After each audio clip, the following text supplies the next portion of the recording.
इसको थोड़ा सा आगे कीजिए भरत भैया। नहीं बस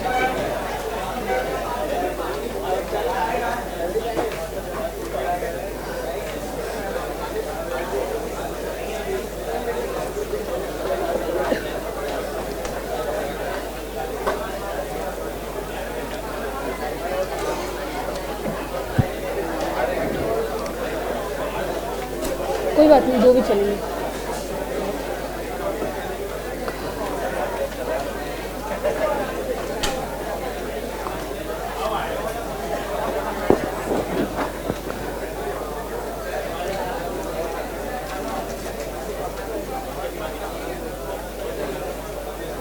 हाँ जी, very good afternoon.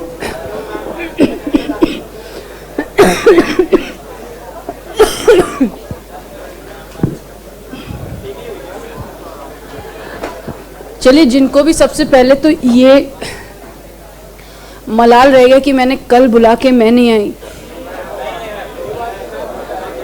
I got a bronchitis attack on Saturday night and I was immediately admitted to the hospital and doctors ने अभी भी कहा है कि 7 दिन तक आपको बोलना भी नहीं है। तो मैं ये तो बोलूँगी, लेकिन ये जो प्लीज़ बहुत हो गया ये नहीं बोलूँगी, ठीक है? तो ये बात हमारी तय हो गई है, ठीक है? और 2-4 दिन आप हो सकता है कि ऐसे ऐसे ऐसे वाला ना सुने। जैसा मैं हमेशा यहाँ पे कहता ये ऐसा, हाँ ऐसे वाला टाइप, ये तो वो बैठ के, हाँ तो यहाँ से बैठ के ऐसा होगा, because I am not able to stand even. चलो शुरू करें। अभी अभी बात तय हुई है।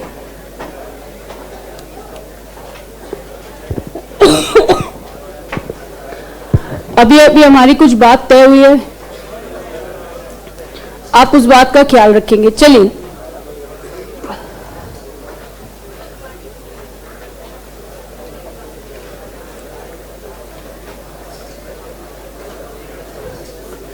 चलो बेटा, अब देखो मैंने क्या बोला, मैं प्लीज नहीं बोलूंगी।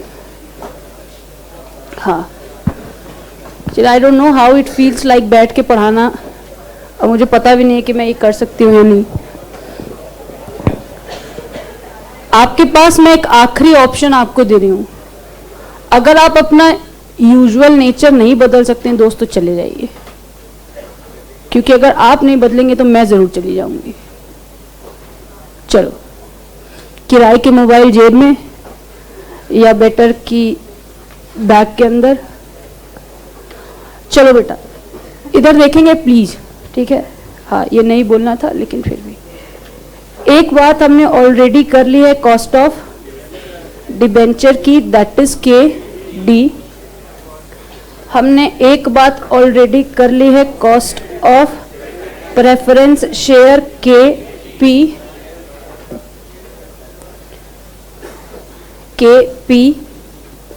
हमने परसों की क्लास में एक डिटेल डिस्कशन किया था बेटा डिस्काउंटिंग फैक्टर्स का, कि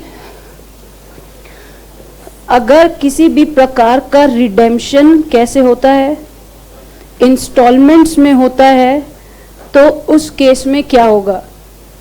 मैंने आपको एक सिंपल सा डिफरेंस बताया था कि जब भी हम आउटफ्लोज, हमने स्टेप्स भी लिखे हुए हैं, कि जब भी हम आउटफ्लोज की बात करेंगे तो वहां भी प्रेफरेंस डिविडेंड होता है, तो डिविडेंड तो फिक्स देना ही पड़ेगा बेटा, प्लस उसकी जो भी इंस्टॉलमेंट देनी होगी वो, प्लस उसका प्रीमियम अगर रहा तो।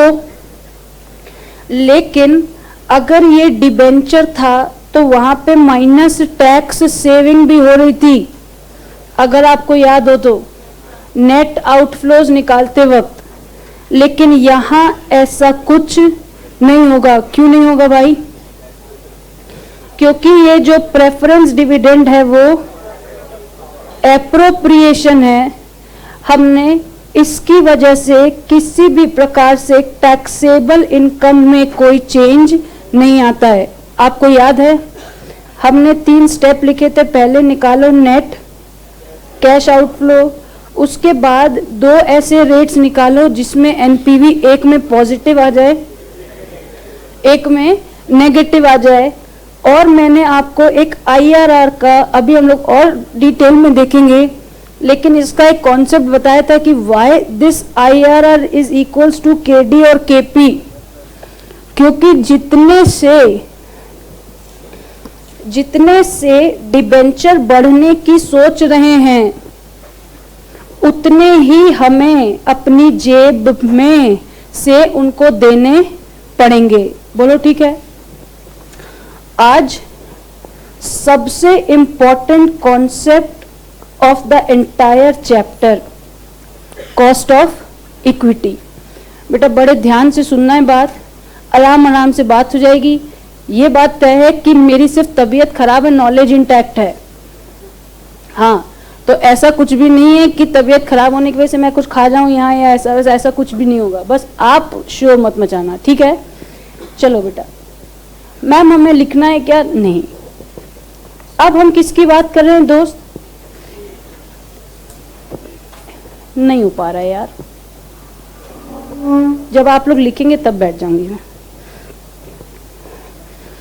इक्विटी शेयर्स की हमने इम्प्लिसिट कॉस्ट की बात की थी, अगर आपको याद हो, और उस केस में हमने इक्विटी डिविडेंड को एज एग्जाम्पल वहां पे रखा था कि ऐसा कोई कंपल्जन नहीं है या ऐसा कोई फिक्स नहीं है कि मुझे इतना पैसा देना ही पड़ेगा, लेकिन हमने एक बात देखी थी कि मैं कितना पैसा दे दूं कि कम से कम उसकी एक्सपेक्टेशन पूरी हो जाए। बोलो ठीक बात है।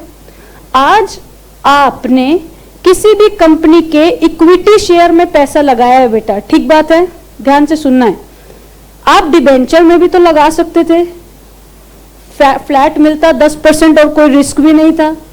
आप प्रेफरेंस डिविडेंड में भी पैसा लगा सकते थे, 8%, 9%, 12%, 15% वहां भी मिल रहा था, लेकिन आपने कहा नहीं, मैं तो रिस्क लूंगा। तो भाई रिस्क क्यों लोगे? क्या इसका मतलब आप 10 से भी ज्यादा चाहते हो? आप 12-15% से भी ज्यादा चाहते हो, तब तो उन लोगों से ज्यादा रिस्क लेने की काबिलियत आपने उठाई। बोलो। अब एज अ कंपनी बेटा मेरा क्या फर्ज बनता है कि उनकी अपॉर्चुनिटी कॉस्ट को तो कम से कम मैं पूरा कर दूं। मैम मतलब वो डिबेंचर ना लेके 10% छोड़ रहा है, वो प्रेफरेंस ना लेके 8% छोड़ रहा है, 15% छोड़ रहा है, तो मैं कम से कम क्या करूं? उनको इतना तो दे दूं कि उनकी एक्सपेक्टेशन क्या हो जाए दोस्त? पूरी हो जाए। अब ये बात तो तय है कि जब भी कॉस्ट ऑफ, कुछ आया है भाई देखें, अरे बड़ा दिया, ऐसे कितना सुंदर से पैकेट्स लगे, मैं पता क्या लाए क्या? हाँ नहीं यार, हाँ, और ये बात सच है, तुम्हारी ही नजर लगती है मुझे। कैसे? जब मैं केक नहीं खाती थी तुम कहते थे मैम कैलोरी बचा रही हैं, जब मैं मीठा समोसा नहीं खाते कहते थे पता नहीं कितनी कैलोरी बचाओगे। कल, हाँ नहीं, कल डॉक्टर ने मुझसे कहा आप जिम गए और मरे नहीं। Actually bronchitis is a lower level of asthma, तो उन्होंने कहा आप जिम जाते और मरे नहीं अभी तक।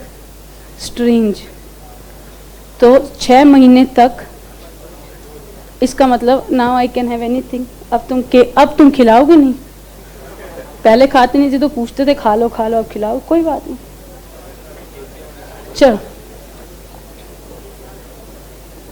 क्या निकालना है दोस्त? के। चलो ध्यान से सुनना है, जब भी हम कॉस्ट ऑफ इक्विटी की बात करेंगे दोस्त, हम 4 अप्रोचेस देखेंगे, प्लीज ध्यान से सुनना है। सबसे पहला डिविडेंड प्राइस अप्रोच, दूसरा अर्निंग प्राइस अप्रोच, तीसरा realise yield approach and CAPM। ये CAPM ये सब क्या है, लाइन से देखना है। इन सब में 2 प्रकार की बात होगी। जब भी मैं डिविडेंड प्राइस की बात करूंगा तो मैं देखूंगा, एक डिविडेंड क्या है बेटा, हर साल कांस्टेंट है। मतलब कंपनी ने ये बात डिसाइड कर ली है कि मुझे हर साल 10% ही डिविडेंड देना है। लेकिन आपको लगता है प्रैक्टिकल जिंदगी में ये चलता होगा? अगर मुझे फिक्स्ड ही चाहिए होता तो अभी अभी मैंने आपसे कहा मैं डिबेंचर लेता, मैं प्रेफरेंस लेता, मैं क्यों फालतू का इतना रिस्क उठाता भाई? आपने कंपनी लॉ में कुछ बातें पढ़ी होंगी, नहीं पढ़ी तो हम थोड़ा सा डिस्कस करेंगे दोस्त। एक कि बोर्ड ऑफ डायरेक्टर्स रेकमेंड करते हैं परसेंटेज ऑफ डिविडेंड, ठीक बात है, जिसको AGM में डिक्लेयर किया जाता है। इसका मतलब या तो उसको कम भी कर सकते हैं लेकिन ज्यादा नहीं कर सकते। और एक होता है विथ अ कांस्टेंट ग्रोथ। इसका मतलब डरो मत इक्विटी वालों, तुमको हम हमेशा क्या करेंगे, जो पिछले बार दिया उससे ज्यादा देंगे, जिससे तुम्हें कभी इस बात का एहसास ना हो कि डिबेंचर ले लेते तो अच्छा होता। चलो इधर देखेंगे अब, ये क्या है बेटा, हमें हमेशा पता है क्या है, इनकम स्टेटमेंट। ये क्या, profit after tax less preference dividend, क्या बचा, इक्विटी के लिए अवेलेबल अर्निंग। बोलो, इस अवेलेबल ऑफ अर्निंग में एक रिटेन्ड अर्निंग, एक डिविडेंड। बोलो ठीक बात है? क्या हम कोई ऐसी बात कर रहे हैं जो हमें बहुत खतरनाक लग रही हो? प्रेफरेंस डिविडेंड देने के बाद मेरे पास 100 रुपए बचे हैं, मेरा रिटेन्ड अर्निंग का रेशियो है 60%। तो क्या आप डिविडेंड पे आउट रेशियो बता सकते हैं कितना? कैसे पता चला? मैम सीधी बात है, जो रोक लिया वो जो बचा उसमें हमने वो बांट दिया।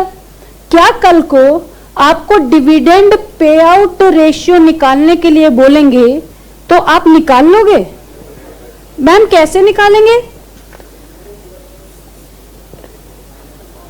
इन या माइनस रिटेन्ड अर्निंग, या मैं कहूंगी अर्निंग, अर्निंग के बेस पे मैंने कितना dividend, dividend upon earning available to equity shareholder will be my dividend payout ratio. शुरू करें अब। मैम अभी तक क्या कर रहे थे? अभी तक हम एक बात को ध्यान दे रहे थे कि हम कौन हैं।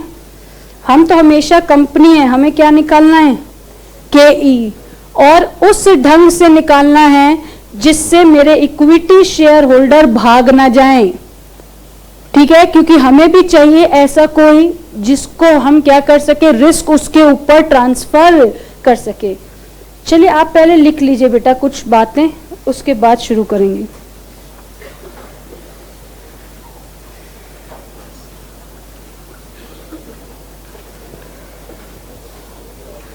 इसको लिखिए, इसको लिखेंगे यहां पे, हेडिंग देंगे कॉस्ट ऑफ इक्विटी, और उसे कहेंगे क्या, KE। KE में लिखना शुरू करेंगे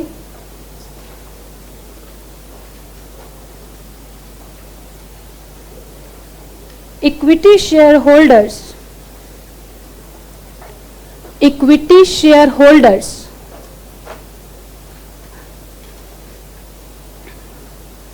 are the ones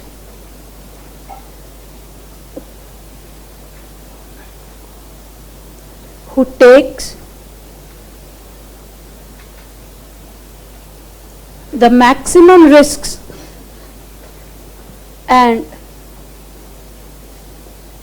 expect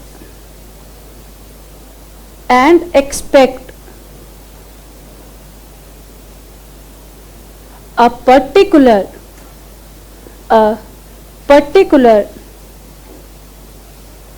return on their invested earnings.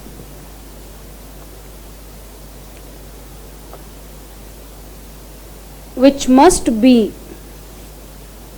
more or at least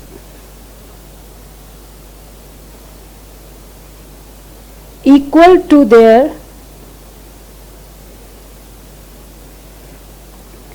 opportunity cost of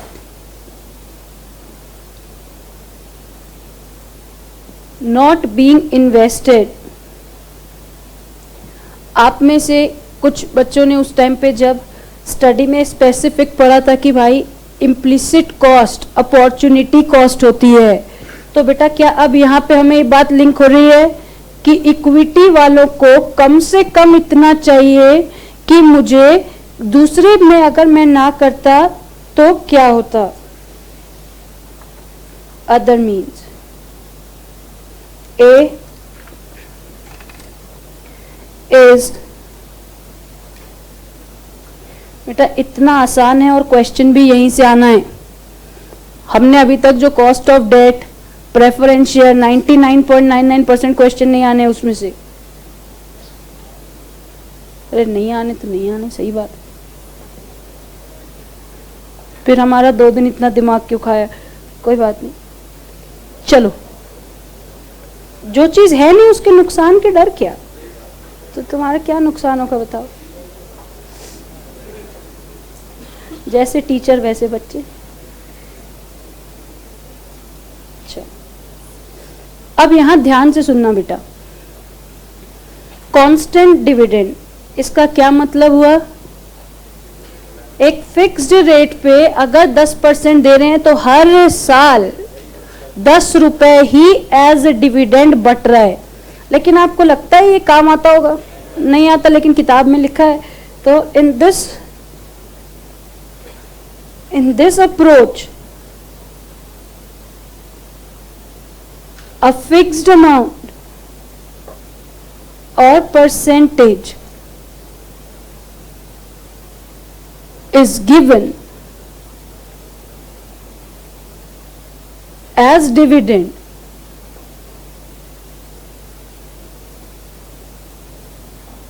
year after year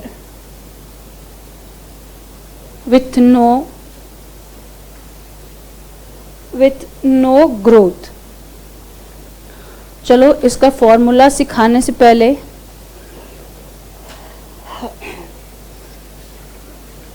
लिख लिया सबने? कोई बात नहीं, आराम से लिख लो, कहीं कोई दिक्कत नहीं. मैम हम लिख रहे हैं, इसके बाद आप देख रहे हैं बेटा. ये बचा है किसी का लिखना? चलो यहां देखेंगे, इधर dividend is always given on face value. मान लेते हैं कितनी? 100 रुपए फेस वैल्यू में हर साल 10% का डिविडेंड दिया जा रहा है. निकालना क्या है? अच्छा सुनो एक बात, क्या इक्विटी को अपने पास रिटेन रखने का 2 रास्ता है? मैम 2 कैसे? एक तो उसको डिविडेंड देते रहो, वो खुश होता रहेगा. और सोचो रिलायंस आपको पता है 1 रुपए का डिविडेंड देती है, 2 रुपए का डिविडेंड देती है, लेकिन आप तब तो रिलायंस से किसी प्रकार की बहस नहीं करते. क्योंकि आपको पता है कि हर दिन वो आपके शेयर का प्राइस भी तो बढ़ा रहे हैं। ठीक बात है। इसका मतलब आप मान लो रिलायंस कितना डिविडेंड देता हो, 10 रुपए, और आज आपके 150 रुपए मार्केट का प्राइस है। जरा ध्यान से सुनना, आज आपके शेयर का दाम कितना है, 150 रुपए, और आपकी कंपनी कितना देती है, 10। इसका मतलब आप कितने परसेंट पे खुश हो, बताओ? 6.67। जरा ध्यान से सुनना बात, अगर थोड़ा सा जल्दी हो गया तो जरा ध्यान से सुनना। हर साल कितना देंगे, 10 रुपए। ठीक है, आ जाइए प्लीज। आज आपकी कंपनी का दाम के शेयर के कितने हैं, 150 रुपए। तब जब आप डिविडेंड कितना देते हो, 10%। इसका मतलब हमारे जो इन्वेस्टर हैं वो कितने परसेंटेज अर्निंग पे खुश हैं, 6.67। सोचो अगर वो इस पे खुश नहीं होते तो क्या वो मार्केट में 150 रुपए मेरे शेयर के देते, वो इससे क्या करते, कम देते। सोचो, मार्केट में प्राइस 120 है, कितना? इसका मतलब अगर मैं कॉस्ट ऑफ इक्विटी की बात करूं, जब हर साल बेटा डिविडेंड क्या है, सेम है। आप देखो हमारा नाम ही क्या है, डिविडेंड प्राइस अप्रोच। इसका मतलब मैं जो डिविडेंड बांट रहा हूं उसका सीधा सीधा असर पड़ रहा है मेरे मार्केट प्राइस पे, और जो मेरे इक्विटी शेयर होल्डर है वो खुश हैं कि भाई कोई बात नहीं, अगर अभी प्राइस 150 रुपए है और तुम मुझे 10 रुपए का डिविडेंड देते हो, इसका मतलब हम 6.67 पे बड़े खुश हैं। क्योंकि सोचो अगर ये इस पे खुश नहीं होते तो मार्केट प्राइस ऑटोमेटिकली क्या होता, गिरता चला जाता। इसका मतलब in this case KE is equals to what, dividend upon current market price into 100।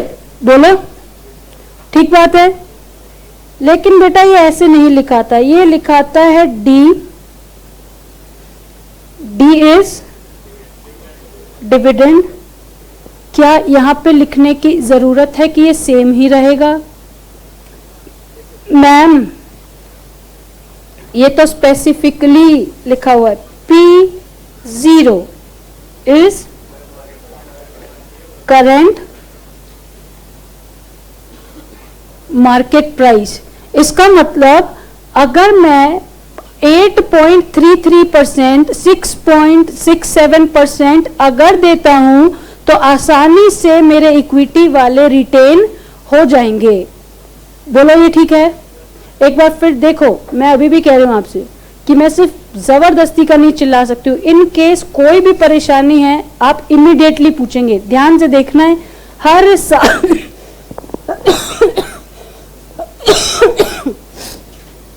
हर साल डिविडेंड फिक्स्ड है और मेरी कॉस्ट ऑफ इक्विटी बदलेगी किस रिस्पेक्ट में, करंट मार्केट प्राइस के रिस्पेक्ट में। इसका मतलब अगर मेरी मार्केट प्राइस बढ़ रही है, इसका क्या मतलब है, लोग मेरे शेयर में पैसा तब भी लगाना चाहते हैं जब कि मैं उनको डिविडेंड क्या कर रहा हूं, कम दे रहा हूं in respect of the market price. जैसा कि अभी अभी आप लोगों ने माना कि अगर रिलायंस 1 रुपया भी डिविडेंड देगा तब भी हम उसके शेयर रखेंगे। क्यों रखेंगे? क्योंकि उसका जो मार्केट प्राइस है वो दिन भर दिन क्या हो रहा है, बढ़ रहा है। बोलो ठीक है? इसका देखेंगे एक क्वेश्चन।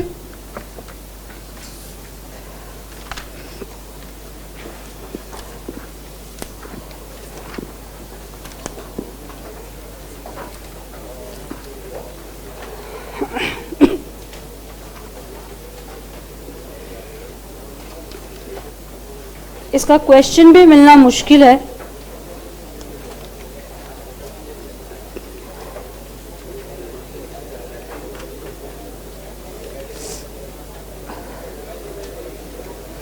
स्टडी मटेरियल में इसका एक भी सवाल नहीं है। बताओ, एग्जाम में कभी नहीं आएगा, ये भी नहीं आएगा, नहीं।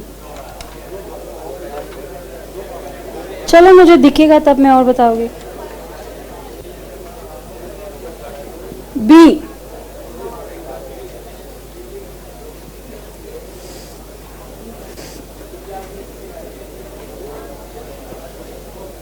बेटा प्लीज,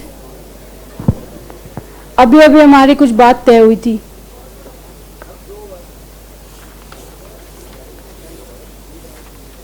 कौन सा 2 नंबर?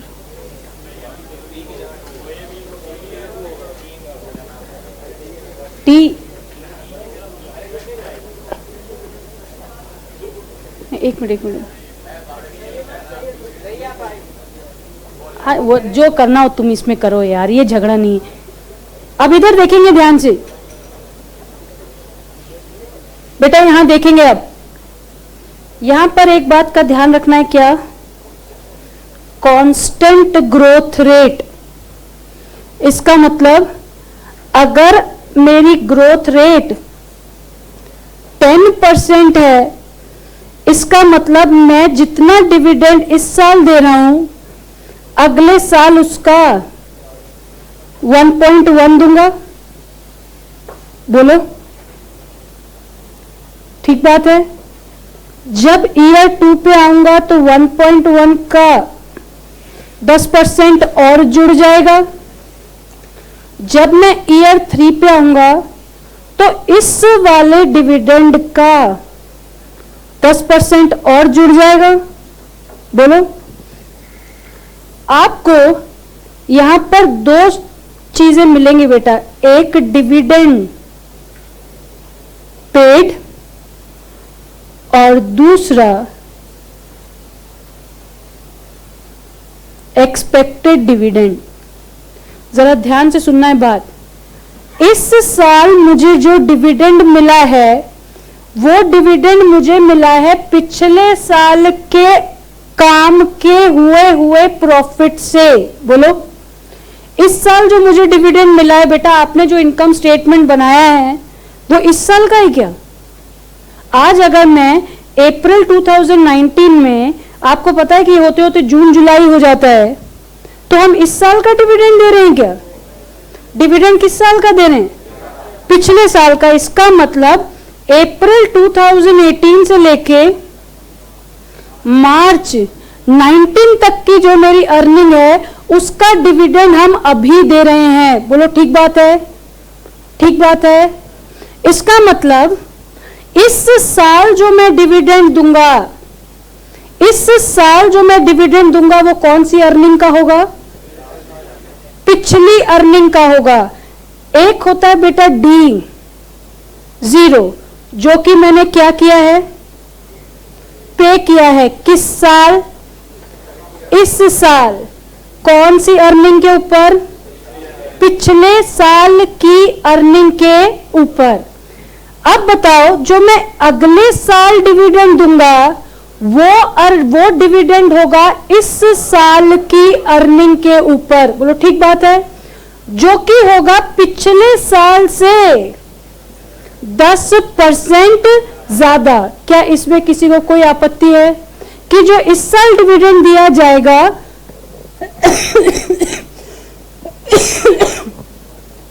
जो इस साल डिविडेंड दिया जाएगा वो पिछले से 10% ज्यादा होगा? क्या निकालना है? के। क्या ये जो D0 है वो कौन से साल का डिविडेंड है? दिया आज, लेकिन है पिछले साल का। क्या इसमें किसी को आपत्ति है? इस साल का डिविडेंड क्या ये हो गया? बताओ। मान लो अगर 10% ग्रोथ है, जी इज ग्रोथ रेट। अगर 5% की ग्रोथ रेट है तो 1 प्लस 0.05। लेकिन आज जो मार्केट प्राइस है मान लो वो कितना है 150। लेकिन आप जो डिविडेंड देंगे वो कब देंगे? लेकिन ये हर साल क्या होगा? चेंज होगा। और कितने से बढ़ेगा? हर साल कितने से बढ़ेगा? ग्रोथ रेट से। इसका मतलब ये क्या है? आज पे किया हुआ डिविडेंड जो इस साल डिविडेंड देंगे वो उससे 10% ज्यादा होगा। लेकिन बेटा अब आप बोलेंगे कि मैम मार्केट प्राइस आज का क्यों लिया? क्या मुझे कल का मार्केट प्राइस पता है? क्या आपने लिवरेज पढ़ा है? क्या आपको पता है कि जितने से कंपनी इक्विटी बढ़ा देगी क्या उतने से ही मार्केट प्राइस बढ़ जाएगा क्या? मैम एक बार और बोलना। हमने यहां पे पूछा कि आज का प्राइस क्यों लिया? जब अगले साल का एक्सपेक्टेड डिविडेंड ले रहे हो तो प्राइस भी एक्सपेक्टेड क्यों नहीं लिया? बेटा एक बात बताओ, क्या ये जो प्राइस है 150 वो तो जून 2019 का ही है? इसका मतलब कौन से साल का? इसी साल का। लेकिन हमने लिवरेज पढ़ा है और लिवरेज कहता है ऐसा कोई जरूरी नहीं है कि जितने से तुम एक वेरिएबल बढ़ाओगे उतने ही परसेंटेज से दूसरा वेरिएबल भी बढ़ेगा। बोलो ठीक बात है?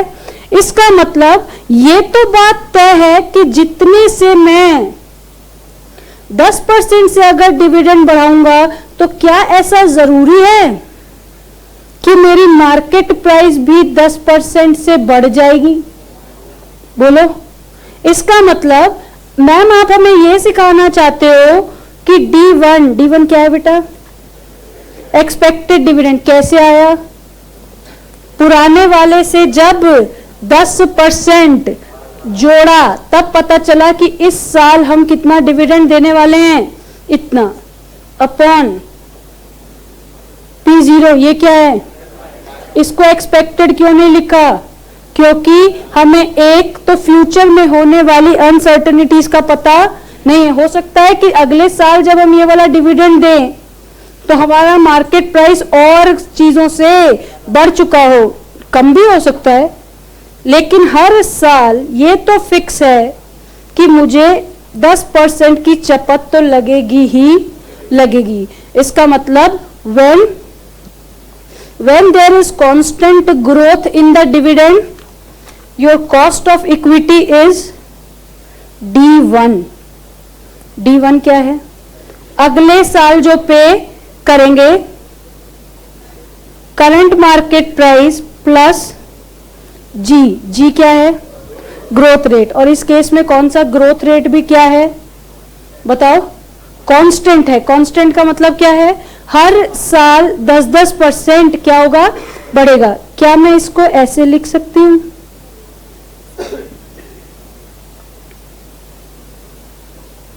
हाँ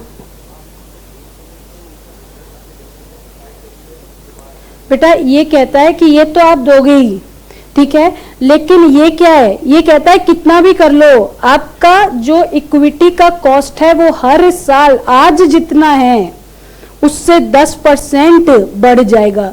अगर मैं मार्केट प्राइस पे सीधा, अगर आपके मन में ये आ रहा है कि ये भी तो हो सकता था D1 अपॉन मार्केट प्राइस, तो यहाँ पे अलग से जी लगाने की क्या जरूरत है? बेटा जो मार्केट प्राइस है वो कांस्टेंट नहीं है। यहाँ पे प्लस जी करने का मतलब है जो आज है उससे हर साल कम से कम कितने की बढ़ोतरी होगी? 10% की मेरी बढ़ोतरी होती चली जाएगी। तो आप ये फॉर्मूला लिखेंगे वहां, फिर हम एक और डेरिवेशन सॉर्ट ऑफ छोटी सी देखेंगे। ये लिखेंगे, हाँ एक्सपेक्टेड, बेटा नेक्स्ट ईयर का नहीं, इस साल का जो अगले साल पे करेंगे, ठीक है, होगा इसी साल का डिविडेंड, लेकिन पे कब करेंगे? अगले साल। इसका मतलब अगर आपको कहीं लिखा हुआ मिल जाए कि expected dividend to be paid next year, इसका मतलब वो अर्निंग कौन सी होगी? इस साल की अर्निंग होगी जो डिविडेंड देंगे अगले साल। तो हाँ बोलो बोलो बोलो, आराम से बोलो। हाँ बेटा, आज आपने 10 रुपए का डिविडेंड दिया, ठीक है, अगले साल कितना दोगे? 10% इंक्रीमेंट हो जाएगा, ठीक बात है। इसका मतलब 10 रुपए इंटू 1.1 या 10 रुपए इंटू 110%। क्या ये बात आप जानते हैं? तो क्या अगर मैं ऐसा करूं जैसा आप कह रहे हैं, चलो आप ही की बात पे आते हैं, ठीक है, 110% तो ऐसे ही लिखेंगे ना दोस्त। ये कितना हो गया? 1.1। इसका मतलब 1 plus rate of growth. Rate of growth कितनी है? 0.10। यही तो किया हम। ये लिख लिया आपने? नहीं लिखा तो एक बार और मैं फिर दोहरा रही हूं, इसको एक बार लिखिए।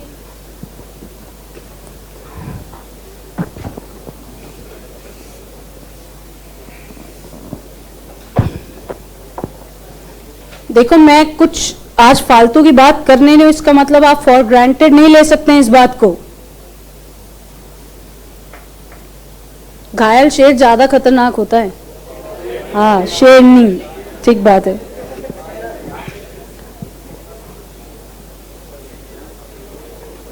नहीं, परसेंटेज ऑफ समथिंग नहीं, वो लिखा होगा 6%, 8%, 10%, 12%। हाँ, कुछ ऐसे लिखेंगे। अभी करते हैं क्वेश्चन, इसको लिखिए।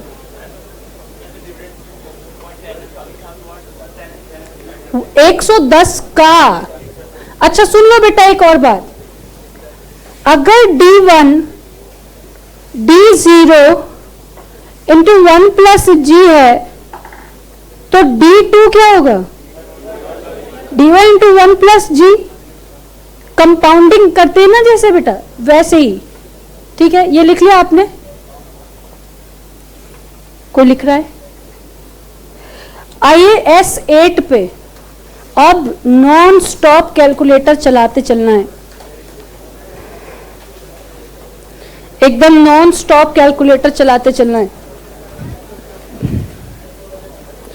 जहां तक 99% कल इस चैप्टर को खत्म करेंगे, लेकिन डिपेंड करता है कि आप कितनी जल्दी जल्दी क्वेश्चन बना रहे हैं। शुरू करें?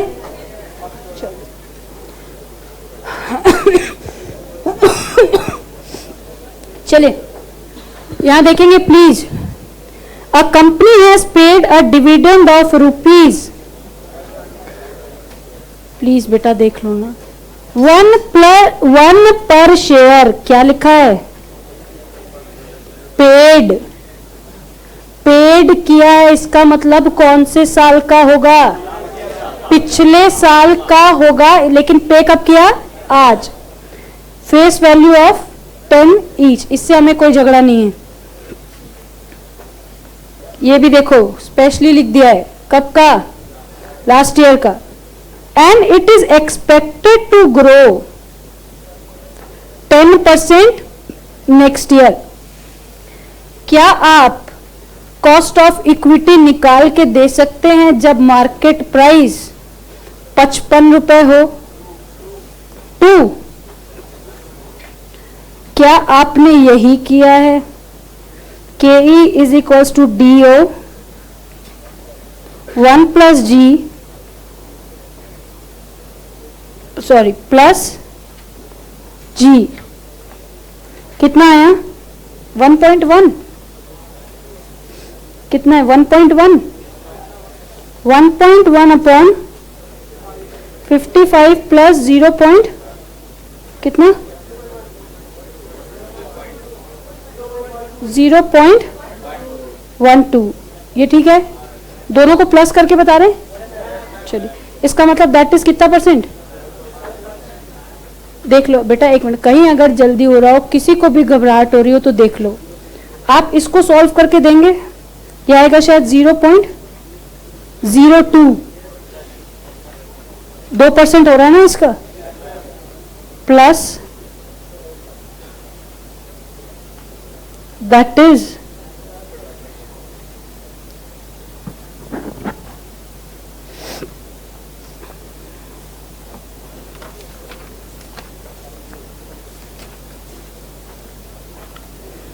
क्या ये ठीक है? प्रॉब्लम नंबर 16,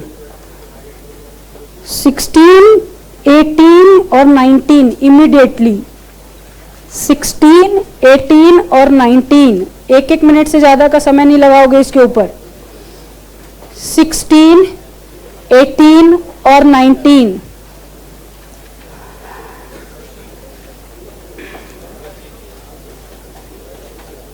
अच्छा चलो 16 में एक बात पढ़ देती हूं। The equity is traded at 90, लेकिन यहां ऑटोमेटिकली एक शब्द दिया है एक्सपेक्टेड डिविडेंड। इसका मतलब उन्होंने D1 ऑलरेडी हमें दिया हुआ है। चलो वेरी गुड।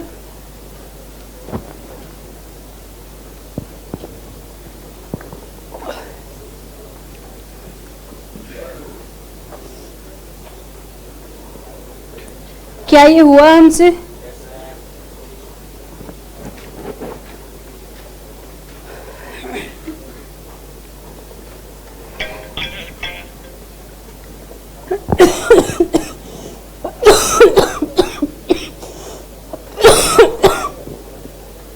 सिक्सटीन किसका किसका हो गया है? क्या हमें ये बात समझ में आ गई है कि यहाँ पे हमने प्लस, यहाँ पे इंटू 1 ये क्यों नहीं किया 1.606? क्योंकि यहाँ पे ऑलरेडी एक्सपेक्टेड डिविडेंड है। 18 पे आइए।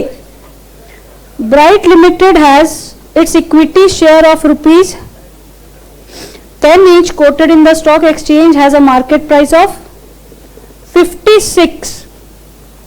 A constant annual growth rate of 6% and a dividend of 3.6 has been paid for the current year. तो यहाँ पे पे किया है इस साल। ये क्या दिया हमें? D0। तो क्या आपने D1 निकाल लिया?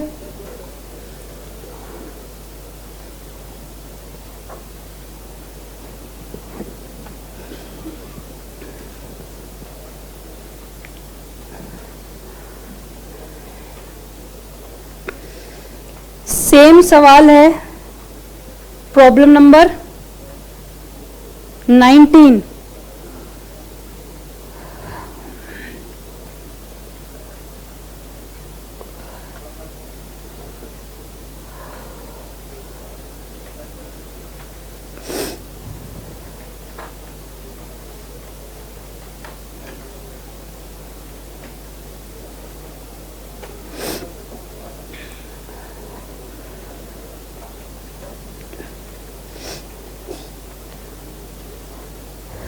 आज शेयर बिक रहे हैं 24 रुपए में।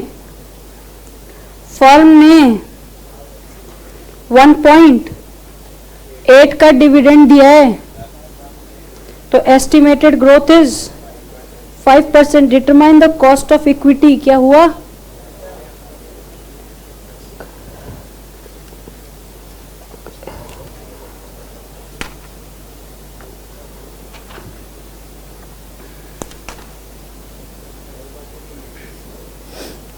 सिक्सटीन, 18 और 19। मैम हमें 17 क्यों नहीं बताया? वो बताएंगे।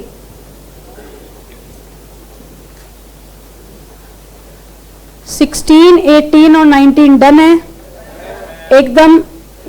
कहीं किसी प्रकार का कुछ कि जितना इस साल देंगे, इस साल के लिए देंगे, वो क्या बनेगा हमारा? Expected dividend. बेटा यहाँ पे एक्सपेक्टेड क्यों बोला है?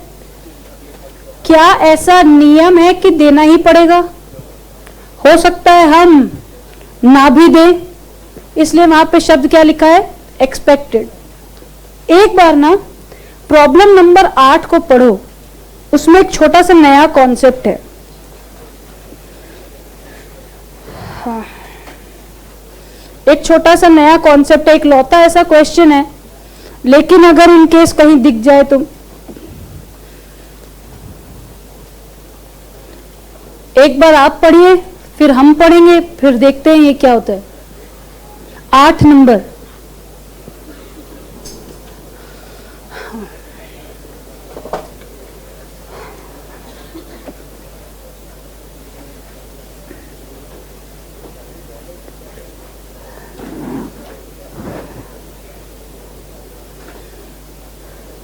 चलिए, हो गया मैम? ये तो वैसे सही दिख रहा है कुछ। बेटा यहां पे एक नया शब्द है, प्राइम लेंडिंग रेट, PLR। अच्छा, ये कुछ होता है या ऐसे ही लिखा है? कुछ होता ही होगा। यहां लिखा है the prime lending rate plus 4%। बेटा आप ध्यान से सुनना है प्लीज, ये क्वेश्चन में कुछ नहीं है, कॉन्सेप्ट में है। क्या लिखा हुआ है वहां? Prime lending rate, PLR। सुन लो, मैं लिखवा भी दूंगी इसका छोटा सा कॉन्सेप्ट, इधर देखेंगे। बेटा प्राइम लेंडिंग रेट वो मिनिमम रेट ऑफ लेंडिंग होता है किसी भी बैंक, किसी भी फाइनेंशियल इंस्टीट्यूशन या किसी भी लेंडर के द्वारा, जो कहता है कि इतने % पे अगर मैंने उधार दिया तो वो रिस्क फ्री है। इसका मतलब अगर मैंने मान लो 10% पे उधार दिया, इसका मतलब क्या है कि यहां पे कोई भी NPA का चांस नहीं है। इसका मतलब कि अगर इतने पे मैं लोन दूंगा तो जहां तक हर कोई मेरा पैसा वापस कर देगा। आज आप लोन लेने जाओ स्टूडेंट, और एक प्रोफेशनल लोन लेने जाए जिसकी अर्निंग्स एक पर्टिकुलर रेट पे बढ़ रही है या नहीं भी बढ़ रही है, तो उसका इतना अच्छा खासा बिजनेस है कि वो काम कर रहा है, क्या बैंक आपसे थोड़ा सा % ज्यादा नहीं लेगा? सोचो, ये क्यों लेगा आपसे ज्यादा? ये सोच के कि भाई इसके पास अपना तो कुछ है नहीं, घर वालों ने निकाल दिया तो पैसे भी नहीं दे पाएगा। लेकिन अगर किसी प्रोफेशनल को लोन दूंगा तो उसकी डिग्री तो कभी वेस्ट नहीं जाएगी। अगर उसकी नौकरी चली भी गई तो 2 महीने में वो दोबारा नौकरी ले सकता है। तो इसलिए हमेशा कहते हैं कि जो एक्चुअल रेट होता है वो क्या होता है? PLR plus risk. रिस्क का मतलब कि अगर मुझे ऐसा लगता है कि कितना % मैं इससे एक्स्ट्रा ले लूं जिससे मेरे इस लैंडिंग का रिस्क कवर हो जाए। अब यहां देखो मैम, ये PLR कौन डिसाइड करता है? RBI। इसका मतलब कि मिनिमम इतने % पे अगर आप लोन देंगे तो आपका पैसा डूबने की संभावना नहीं है। इसका मतलब PLR is a rate of lending, या आप कह सकते हैं PLR is a risk free rate of lending. 2 crore रुपए का लोन लेना है एट PLR प्लस 4%, तो your actual rate of interest is, क्या इसमें कोई डाउट है? 12%, या the prime lending rate of the bank is 12%, the tax rate is 40%, calculate the cost of debt. आ जाएगा? कैसे आ जाएगा मैम? 12% प्लस 4% कितना हुआ? लेकिन हमें हमेशा पता है कि मेरा उधार मेरी टैक्सेबल इनकम को कम कर देता है। इसका मतलब अब एक नया शब्द निकल के आया बेटा, इफेक्टिव इंटरेस्ट या लेंडिंग रेट। कितना? Actual, zoom out, sorry, actual 1 minus tax. ऐसा कॉन्सेप्ट कहीं भी आपके स्टडी में भी नहीं है, लेकिन ऐसा नियम भी नहीं है कि वो नहीं पूछ सकते। आपसे सिंपल क्वेश्चन पूछा है कि बताओ व्हाट इज द इफेक्टिव, ये आपको मिलेगा रियलाइज के बाद जब आप जाएंगे। एक्चुअल 1 माइनस टैक्स, कितना निकल के आया इफेक्टिव? 9.6। क्या ये ठीक है? क्या आप प्राइम लेंडिंग रेट के बारे में लिखना चाहते हैं तो लिख लीजिए। हाँ, क्वेश्चन कौन सा क्वेश्चन? हेडिंग देंगे prime lending rate.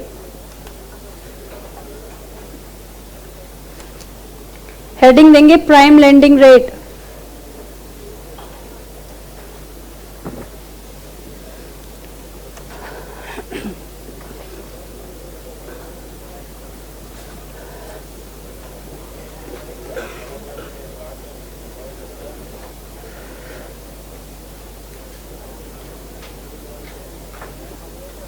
prime lending rate. This is the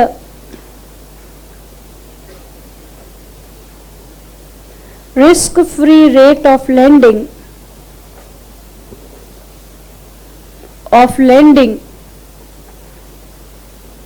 where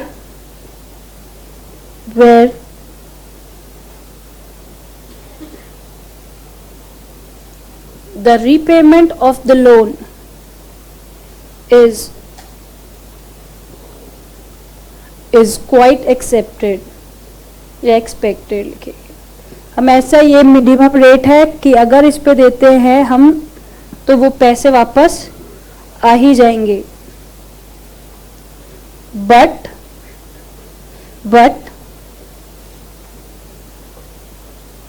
every lender is या एवरी बोरोअर लिखिए, every borrower is not same.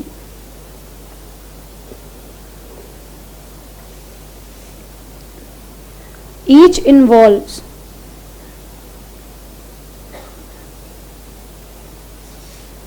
different degree of risks. Therefore,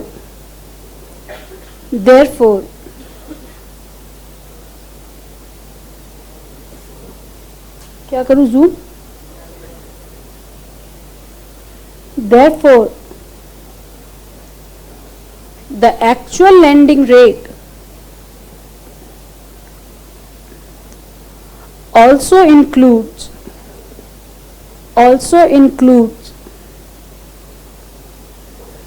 the margin to cover the risk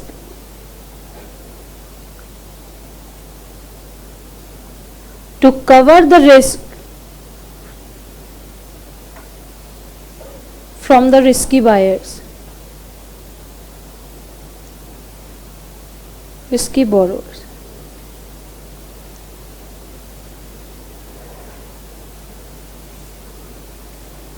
Actual rate is equals to prime lending rate plus margin of risk। क्या ये margin of risk ठीक है? क्या ये margin का मतलब समझ में आया आपको कि इतना स्कोप मुझे खुला छोड़ना होगा कि जिससे मेरे पैसे डूबे भी अगर तो मेरे पैसे कवर होने के चांसेस दिखते रहे मुझे।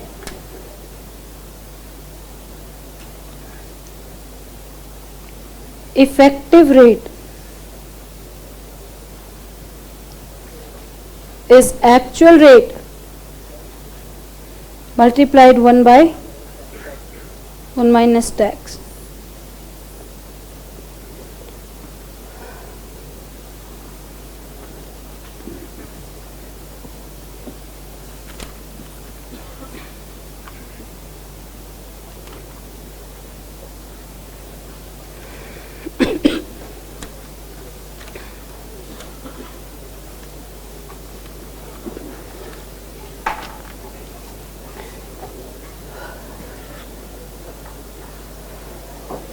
ये हो गया? कोई लिख रहा है?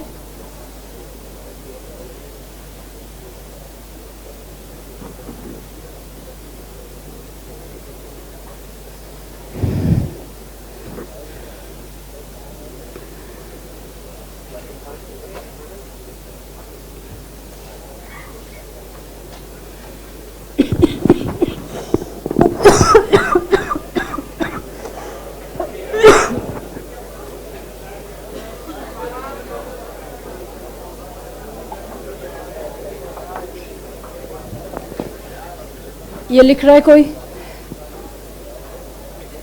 हटा दो। अब यहां देखेंगे प्लीज, देखो जिनको भी ऐसा लग रहा है कि आज हम फालतू बातें कर रहे हैं वो या तो यहां से चले जाओ। मैं कई बच्चों को देख चुकी हूं लेकिन मैं बोल नहीं रही हूं।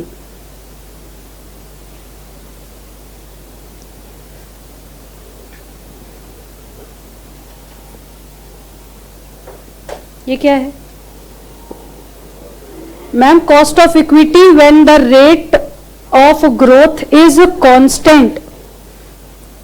क्या अगर आपको कॉस्ट ऑफ इक्विटी गिवन हो, D1 गिवन हो या नहीं गिवन हो तो D0 गिवन हो, G गिवन हो, तो क्या आप करंट मार्केट प्राइस निकाल पाएंगे? क्योंकि यहां पे क्वेश्चन एक ये भी बनता है कि when the cost of equity for the company is this, last paid dividend was this, company या share holder expects a constant growth of this percent, so at what price the shares must have been traded. तो क्या हम इसको कुछ इस ढंग से लिखें? ये कैसे आया बताऊं? ये कैसे आया ये भी बताना है? बताओ तो, कहीं बता दो, मुझे कोई दिक्कत नहीं है, हो जाएगा ना ये। तो अब अगर आपको मैम, अब हम क्या करें, अब आप एक और फॉर्मूला लिखिए, और फॉर्मूला लिखिए calculation of current market price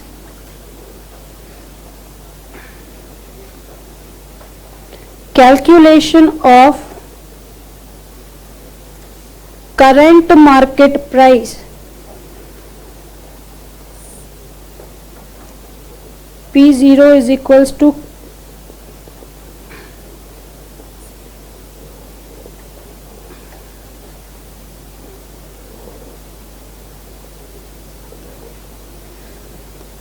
या हम सीधा सीधा ये भी लिख सकते हैं D1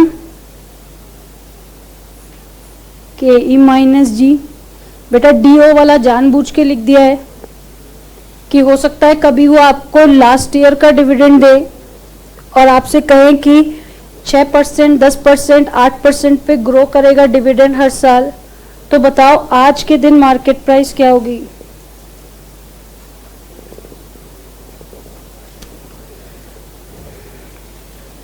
आइए क्वेश्चन नंबर 26 में, P26। उससे पहले आओ प्रॉब्लम 22 पे, उससे पहले आओ प्रॉब्लम 22 पे।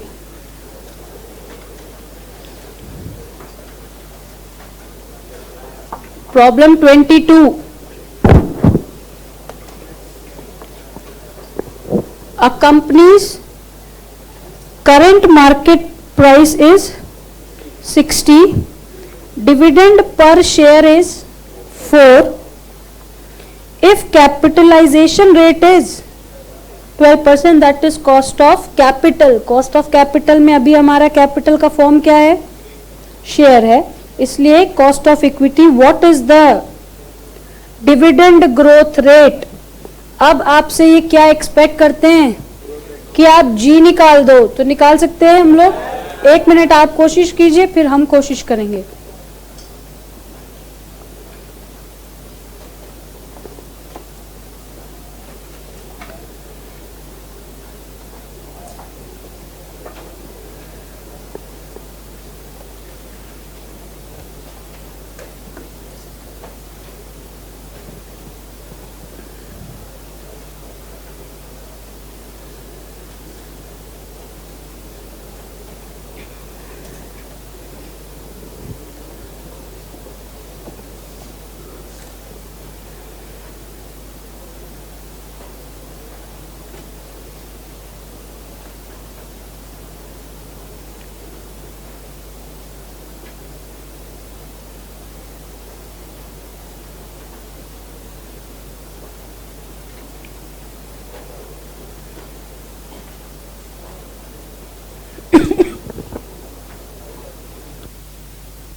हो गया?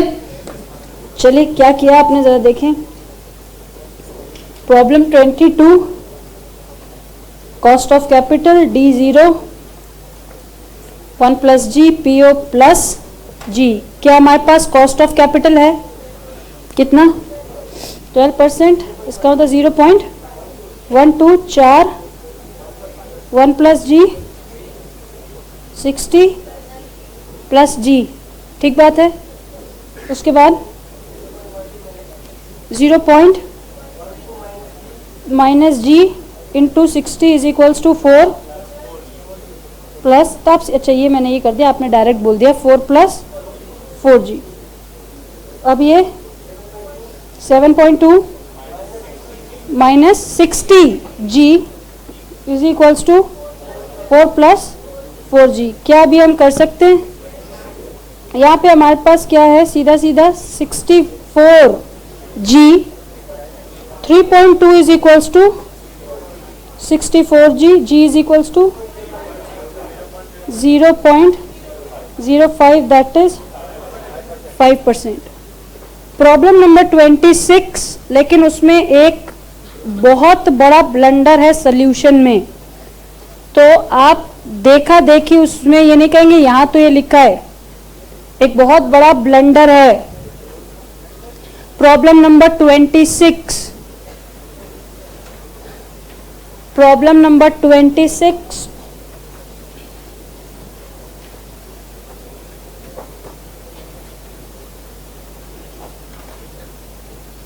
आप नॉर्मली इस क्वेश्चन को देखो बिना सॉल्यूशन देखे हुए। अगर आपने गलती से भी सॉल्यूशन देखा आपका सारा कॉन्सेप्ट हिल जाएगा। प्रॉब्लम नंबर 26, लेकिन गलती से भी उसके सॉल्यूशन पे नजर नहीं जानी चाहिए।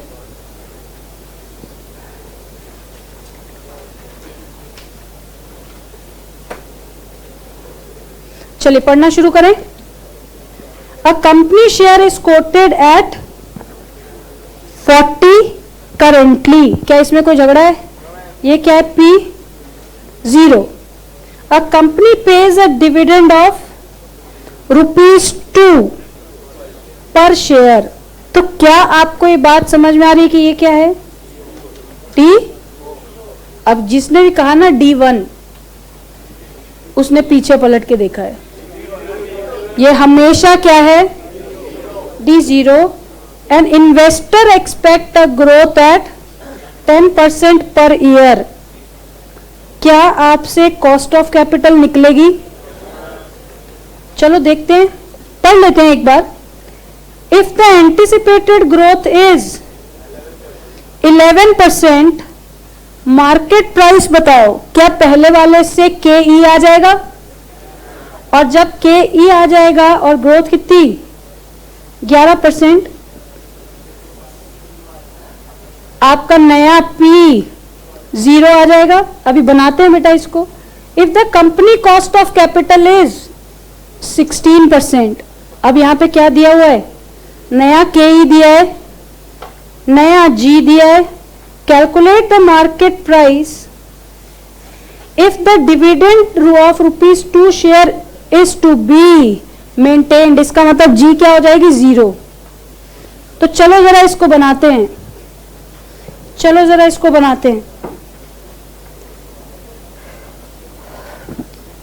लेकिन ये ऐसे कर दो, इसको काट दिया क्योंकि गलत है। और 29 देखेंगे बेटा। मैम अभी तो 26 बना रहे थे, बना रहे हैं। सेम क्वेश्चन है with half of the figures. तो इसका मतलब ये भी मार्केट प्राइस कितनी है? 20। Company page a dividend of 1। वहां कितना था? 2। यहां कितना है? 20। वहां ग्रोथ रेट कितनी थी? 10। यहां कितनी है? 5। क्वेश्चन सेम है, जस्ट उसका आधा कर दिया है। यहाँ 11% एंटिसिपेटेड ग्रोथ बोल रहे थे, यहाँ 6%। वहां 16% के ही दिया था, यहाँ 8% दिया है। तो एक बनाएंगे, एक आप बनाएंगे, ठीक बात है। चलिए, लेकिन क्वेश्चन नंबर 29 का सोल्यूशन भी ऐसे ही काट देना है जैसे अभी काट दिया था। Very good. चलो बेटा अब यहां देखेंगे, ब्लर है, सॉरी। 1 सबसे पहले क्या निकालना है? के इज डीओ डी,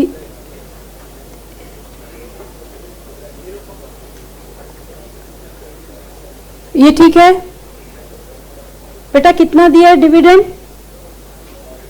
4 रुपए, अच्छा 2 रुपए। तो मुझे ये ध्यान था कि उस वाले में 2 है। 2 रुपए,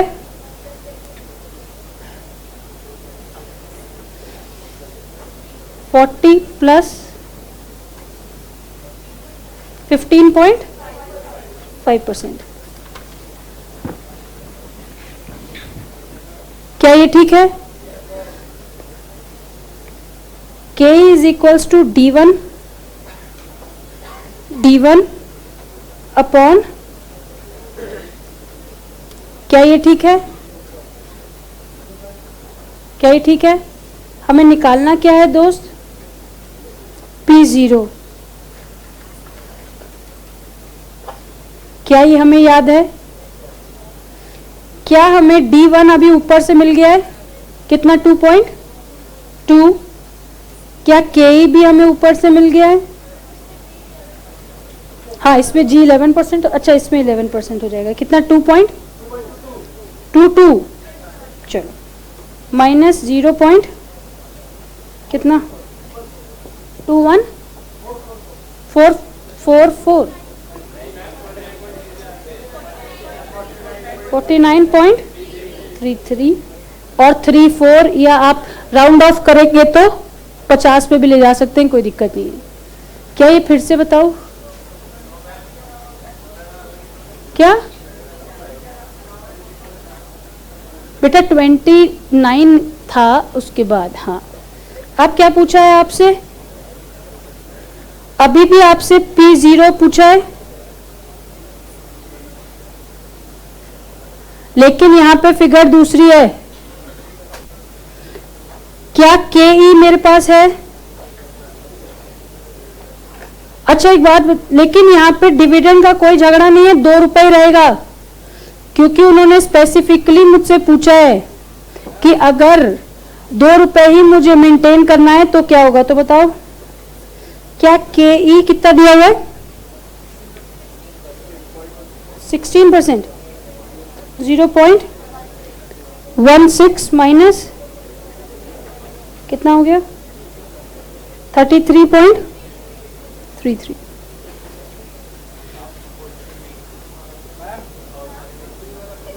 अभी बता देती हूँ बेटा, पूरा क्वेश्चन फिर से बता देती हूँ। हाँ,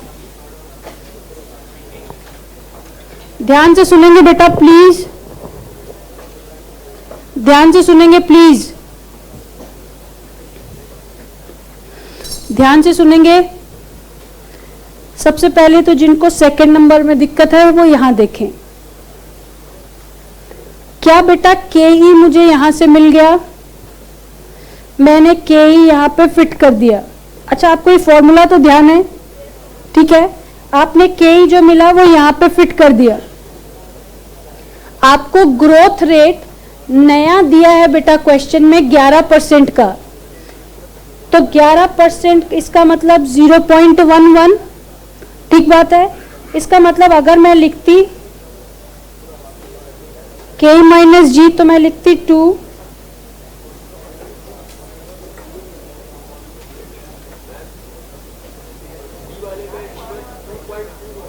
किसमें? अभी बता रही हूं, अभी बता रही हूं। ये ठीक है? तो क्या अब आपका P0 नहीं आ जाएगा? बेटा अब 1 मिनट ध्यान से सुनेंगे। जिन्होंने भी, अच्छा C में क्या पूछा कि यहां पे 2 पे ग्रोथ क्यों नहीं जोड़ा? बेटा देखो, एक बात ध्यान से सुनना है। इस क्वेश्चन को अगर आप ध्यान से पढ़ेंगे तो इन्होंने ये तो लिखा है कि कंपनी ग्रो करेगी कितने परसेंट से? 10% से, 8% से, कितने से? 10% से। लेकिन मेरे शेयर होल्डर्स को मुझसे कोई ज्यादा की उम्मीद नहीं है। इसका मतलब अगर मैं यहाँ पे प्लस जी लिखती भी तो ये जी क्या हो जाता, 0%। इसका मतलब मेरे इक्विटी शेयर होल्डर्स को मुझसे किसी भी प्रकार के डिविडेंड में ग्रोथ की उम्मीद नहीं है। वहां लिखा है कि अगर मुझे 2 रुपए ही कांस्टेंट मेंटेन करना है तो क्या होगा। क्या ये ठीक है? प्रॉब्लम नंबर 28 विथ, अब देखो यहां काम ठीक हुआ है लेकिन आपने तब भी नहीं देखना है सोल्यूशन।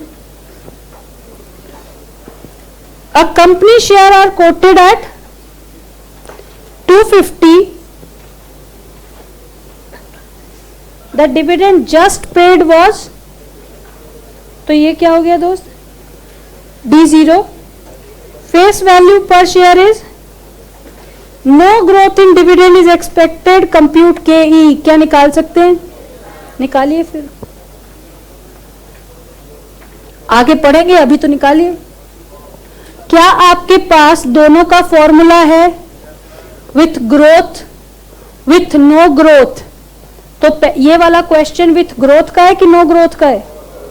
नो ग्रोथ का। तो नो ग्रोथ का फॉर्मूला क्या होता है? हाँ, D1 अपॉन P0। यहां पे ग्रोथ कुछ है नहीं इसलिए 0। चलो अब यहां देखेंगे, presume in the above question the anticipated growth rate in dividend is 10%। तो कर पाओगे? करो फिर।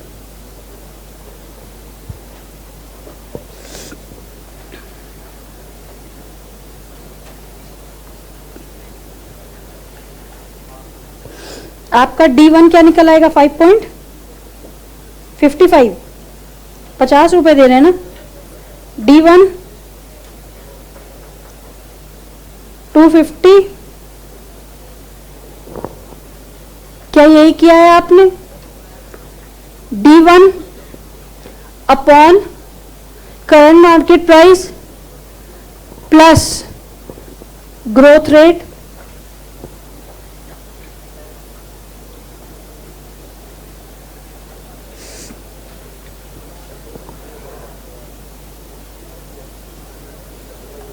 चलिए तीसरा वाला अच्छा, किसी को डाउट है इसमें? आगे चलें। प्रिज्यूम इन पार्ट ए, कौन सा वाला? ये। इसका मतलब जहां तक ये कहेंगे शायद कि ग्रोथ की उम्मीद नहीं है। Investor in the company have required return of 15%, current dividend is 30 पर share just paid, no increase in is anticipated, estimate the current price today। क्या निकलेगा? कितना निकलेगा? देखें जरा।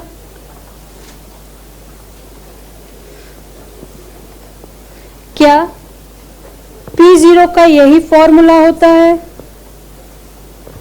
बोलो। डिविडेंड तो कितना दिया है? फिक्स्ड 30, 15% निकाल लो। कितना? क्या? अच्छा, जिन्होंने भी ये बोला यहां पे 30 क्यों लिख दिया? भाई अगर ग्रोथ नहीं है तो इसका मतलब तो हर साल 30 ही देंगे।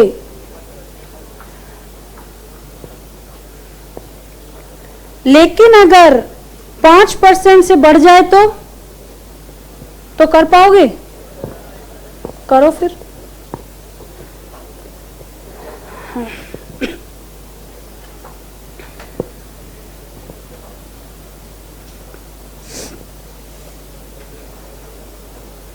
P0 is equals to D1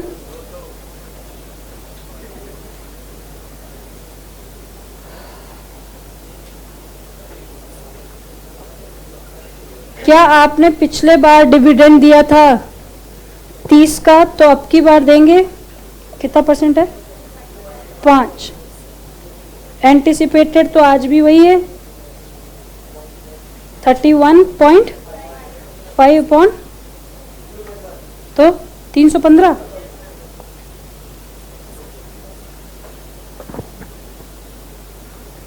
क्या ये फिर से बताओ?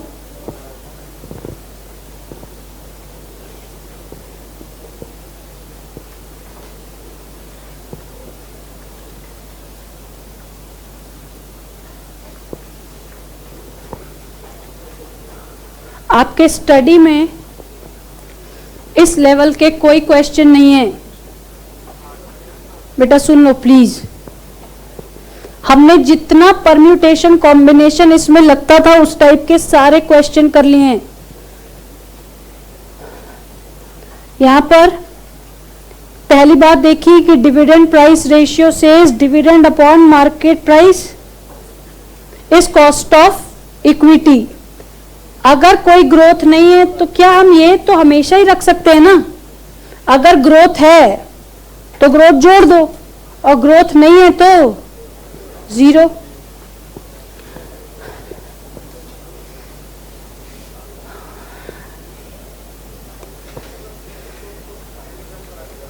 क्या ये ठीक है? क्या ये ठीक है बेटा? अब एक बहुत इंपॉर्टेंट तो नहीं, बहुत रेलेवेंट भी नहीं, लेकिन पढ़ना है। ध्यान से सुनेंगे प्लीज। अब हमें पढ़ना है अर्निंग प्राइस अप्रोच। इसका मतलब what will be my cost of capital अगर मुझे अपनी अर्निंग को मेंटेन रखना है। इसका मतलब अगर मान लो मेरी अर्निंग पर शेयर 15 रुपए है और मेरी आज की प्राइस 200 है, तो क्या मैं अपना कॉस्ट ऑफ अर्निंग नहीं बता सकता? कितना परसेंट? जितना भी होता हो। कितना हो गया? 7.5%। इसका एक भी क्वेश्चन ना स्टडी में है ना इस किताब में है। इसका एक भी क्वेश्चन ना स्टडी में है ना किताब में है, लेकिन सेम फॉर्मूला लगता है दोनों में। अगर आपसे कहें कि अर्निंग पर share is expected to grow by 10%, तो आप क्या करेंगे? Current earning plus growth upon current market price plus growth. इसका एक भी सवाल ना स्टडी ने दिया है ना इस वाली किताब में लिखा है। और पिछले क्लासेस में ये वाले कॉन्सेप्ट की चर्चा ही नहीं हुई है क्योंकि ये रेलेवेंट है नहीं, लेकिन फिर भी क्योंकि हमारे किताब में ये लिखा हुआ है स्टडी में, तो हम लोग यहाँ पे लिखेंगे बेटा इसको।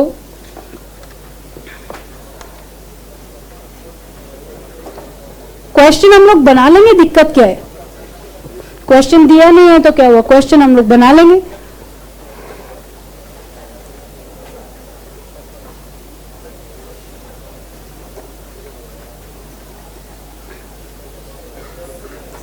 Earning price approach.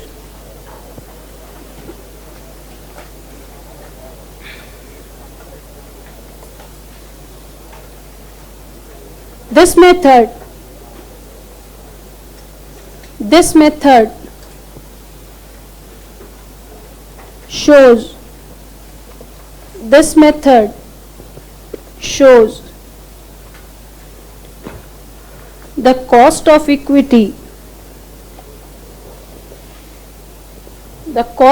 equity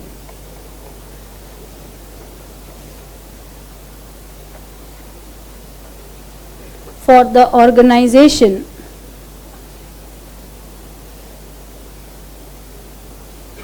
on the basis of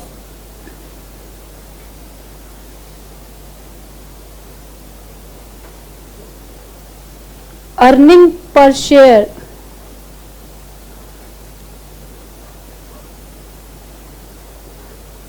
to the current market price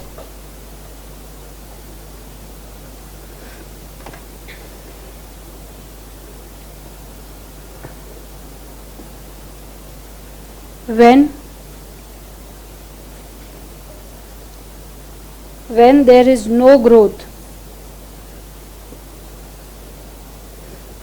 Cost of equity is E upon P0 into 100. E is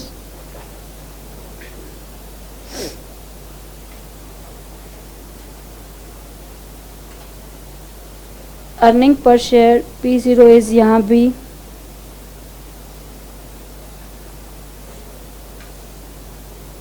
current market price,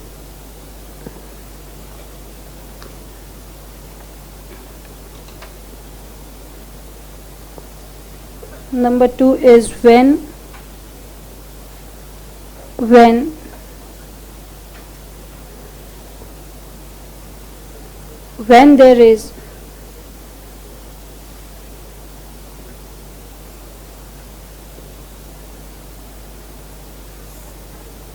there is constant growth, तो K is equals to, क्या ये E1 हो जाएगा? E1 is current into expected plus G, where E1 is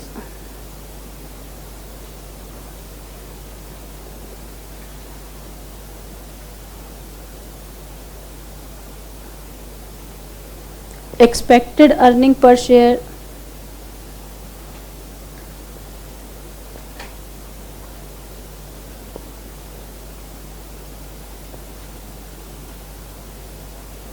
current market price and G is, यहाँ पे आप एक बात को बार बार देखेंगे कि हम क्या कह रहे हैं, कांस्टेंट ग्रोथ। इसका मतलब साल दर साल सिर्फ कितने की बढ़ोतरी होगी, X% की ही बढ़ोतरी होगी। इसमें एक और कॉन्सेप्ट आता है। अच्छा, मैं आपको कल एक कहानी सुनाऊंगी, अभी तो हालत पे दी हूँ, और उसके बाद मुझे मजबूरन आपसे कहना पड़ेगा कि ऐसा कुछ होता नहीं है, लेकिन हमें ये बात अच्छे से पता है कि ICI देख रहा है हम क्या छोड़ के आ रहे हैं। तो once in last 10, 12, 15 years of the FM course उसने एक बार भी ऐसा कुछ पूछा नहीं है, लेकिन क्या पता ट्रेंड बदलते भी तो हैं, और हो सकता है इसी साल इंस्टीट्यूट सोचे कि बहुत साल हो गए कभी नहीं पूछा, चलो इस बार पूछ लेते हैं। बेटा बात ध्यान से सुनेंगे, अरे मुश्किल वो भी नहीं है, लेकिन अब ध्यान से सुनेंगे बात। We are left with 3 points. Point number 1 is cost of retained earnings. Point number 2, capital asset pricing model, that is CAPM, जो हमने लिखा चौथी बात वहां पर। और point number 3 is WACC, that is overall cost of capital और weighted average cost of capital, जिसमें WACC कोई बहुत बड़ी बात नहीं है। तो हम लोग जब शुरुआत करेंगे अगली क्लास की, तो हम पहले किससे शुरुआत करेंगे, WACC से, क्योंकि अब हमने ऑलमोस्ट हमारे कैपिटल का अर्निंग निकालना देख लिया, लेकिन रिटेन्ड अर्निंग बाकी है। बेटा ध्यान से सुनना है प्लीज यार, मैं मैक्सिमम 10 मिनट और गला फाड़ सकती हूँ, तो इसलिए सुन लो प्लीज। आपको अभी मैं कुछ बता नहीं रही हूं, लेकिन यहां पे देखेंगे, यहां मैम ये कौन सा सवाल है, आपको उसमें जाने की जरूरत नहीं है, सिर्फ यहां देखेंगे।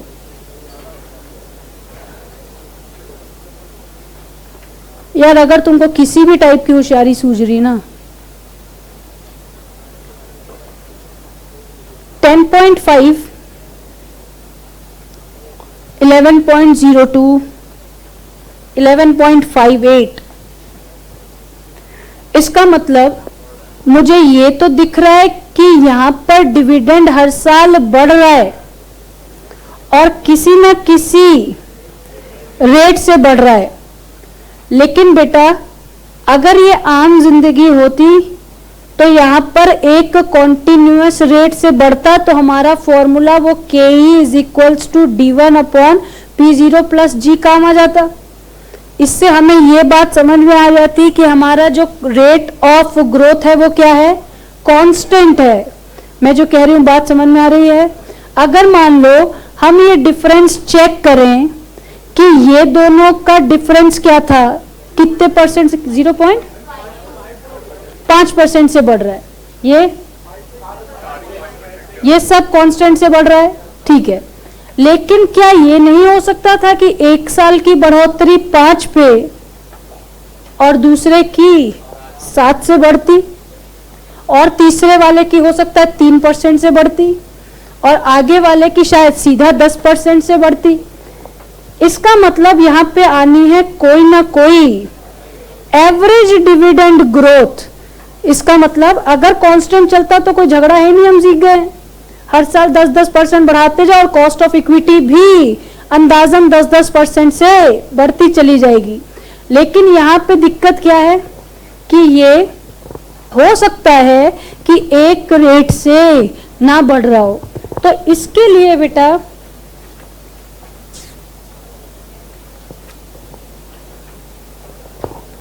किताब का आखिरी पन्ना,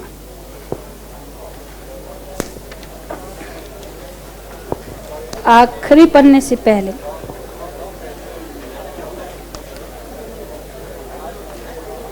एक और चीज सुन लो पहले प्लीज। अब जो हम एवरेज की बात करेंगे, अभी नहीं करेंगे, उसमें का थोड़ा समय लगेगा। अभी तक ऐसा कुछ हुआ नहीं है। और अगर इन केस, देखो फाइनल में आते हैं ऐसे क्वेश्चन, बेटा सुन लो प्लीज ध्यान से, क्योंकि अब आपके में भी ये वो चैप्टर है, वो तब जाएंगे वहां पे, तब देखेंगे। डिविडेंड मॉडल फाइनल में आता है और वहां पर ये रेट वो निकाल के देते हैं कि इसका मतलब आपको इन रेट्स की जरूरत पड़ेगी, इन फिगर्स की जरूरत पड़ेगी, ये वो वैल्यू है। और अगर ऐसा नहीं होगा तो मैं आपको इसको कैलकुलेटर पे भी करना सिखा दूंगी, तो आपको इसको देखने की जरूरत ही नहीं पड़ेगी। लेकिन अगर मेरे पास सामने लिखा हुआ मिले तो मैं क्यों निकालूं भाई कैलकुलेटर से। मान लो ICAI कहता है कि यहां पर जिस कंपाउंडिंग रेट से हम बढ़ रहे हैं वो 24% है और आपको दिख रहा है 25%, तो आप बहस करेंगे? आप बहस करेंगे कि नहीं हमारा तो जी 25% आ रहा है, लेकिन ICAI ने लिख के दिया है कि 24% की कंपाउंडिंग ये है। 24 मान के जो भी वैल्यू वहां लिखी है, लेकिन फिर भी ये होता कैसे है इसको देखेंगे हम लोग कल। आपकी बाकी सारी classes as schedule from tomorrow.